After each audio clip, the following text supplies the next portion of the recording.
Hello and welcome back, and that is right, I'm here under some pretty unfavourable lighting here in my hotel room in Shenzhen, China. I'm over here meeting and greeting with a few different brands to talk about some new products that are coming out very soon on the channel. And while I was here, somewhat ironically, in the last 24 hours or so, the FCC over in the US has put forward now legislation to ban non-US built routers to be sold to consumers there in the US. Now, what does that mean to you watching this? Well, realistically, all routers, do you know what, I'm going to go nuts and say, I would say if not all, then 95% of routers are not actually made of components from the US. They may not even be made in the US for the most part. And although the designs of a lot of routers, so again we look at our Netgears, we look at things like UniFi and that lovely little travel router of theirs, although the designs, the IP, the patent, everything in the distribution may well be in the US, the actual manufacture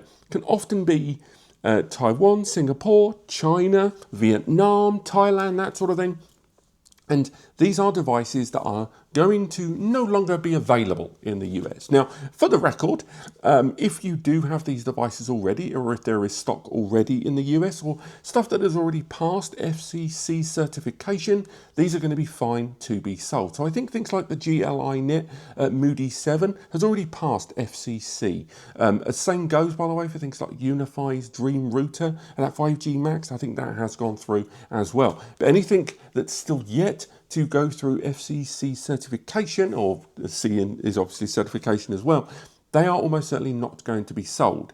Now, it gets worse, frankly, because alongside that, there is talk of updates, firmware updates, security updates, going through my notes. Now, going through my notes here, effectively saying that the FCC are stating that these routers that aren't US made will still be allowed to get firmware and security updates until the 1st of March 2027. That's a year, effectively, but not even that.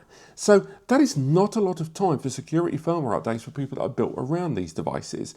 And frankly, this is incredibly disappointing. Speaking of someone, you know, from the UK, and let's talk about Europe in general. We've got brands like Fritz in Germany there, it's a huge name. And then you've got the universal global brands that have eked into every region of the world. A lot of these brands rely heavily on the cost production savings to be made with goods like this being made in China. And in some cases, like this Gl.iNet product you've got there, they've got bases both in Hong Kong and in China. A lot of the development and the production and ultimate product that is sold in the US is heavily built and created based on that model out there in the East. And then on top of that, then you've got software platforms like OpenWRT, which aren't really any kind of meaningful over-the-counter hardware solution. You need the hardware to put that software on. The software development is actually multi-regional, but in some cases there's going to be solutions that are completely OS free that you're going to buy to install OpenWRT on. Look at CWWK solutions, for example, and these are ones whereby you're not even going to be able to buy that hardware. Now, they may reprofile, they might change things, list their products as phone devices or mini PCs, add-ons, that sort of thing. But ultimately, this is going to heavily crack down and reduce the availability of these more affordable solutions. I need to reiterate, we're not just talking about Chinese products here. We are talking about lots of regions. Non-US is a pretty broad remit. Are you someone, again, that's using UniFi? You may go, great, it's a US company. Again, not built to the consumer products in America. Look at Synology. Synology's Taiwan. And in Taiwan, they've got the TAA. They are certified NDAA, those solutions. They're not going to be passable via this ban. Now, let's circle back round to that point we mentioned earlier on about consumer grade, because there are going to be exceptions, and this is where the grey area just gets greyer, frankly. So it has to meet conditional approval. So these solutions, and almost certainly there's going to be some sort of payment or certification there going through there in the background. But on top of that, not only does it already sound pretty iffy, but these are still devices that up until now would have been listed as NDAA compliant. And now, what does that mean? And on top of that, brands that are trying to get their products listed and sold in the US moving forward are going to have to provide a time-bound plan. That is a plan for the brand to show how they're going to start manufacturing that product in the next 18 months in the US. And I'll tell you right now, you are never going to hit the price point of devices like these that you currently have if they start getting manufactured in the US. The other thing that's going to happen is a lot of this hardware, this stock, the return on investment, a lot of these Eastern, and I would argue pretty much non-US brackets general brands are going to go for, they're going to start selling more to Europe, start selling more to Canada, start selling more to world, because they're going to need to with some pretty lucrative offers. And this is something that's going to harm US consumers considerably.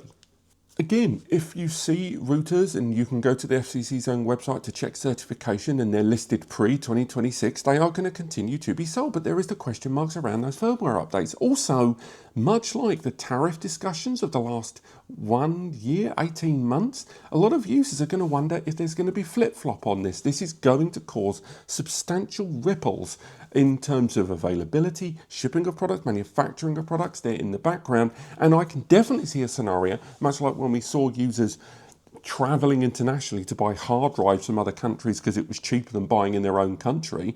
We're almost certainly going to see users looking at larger scale equipment that maybe toes the line between consumer and business, and these are users that are going to consider, do I just hop on a flight to the UK, hop on a flight to France and grab myself my kit and knock it back? And what will happen at customs? Who's to say? None of this seems entirely logical to me, and seems to have so much background dodginess going on that I just think no one's going to win in this scenario apart from governments and the current administration. It's blunt. I know the FCC is an arm, it's not strict the administration, but still, this just seems like a terrible plan that's going to harm everyone.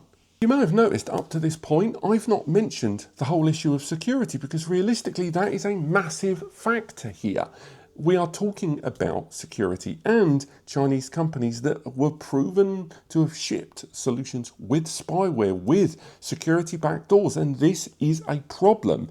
And I'm not suggesting it isn't, and I don't mean to, make light of that. But this is a blanket ban that seems to be beyond just Chinese products, and it also is a blanket ban that seemingly also doesn't address that there still needs to be security management. Are we suggesting that prior to these backdoors and security vulnerabilities that were found from the likes of TP-Link, Hikvision, Huawei, when these were identified, are we suggesting these didn't exist already in products?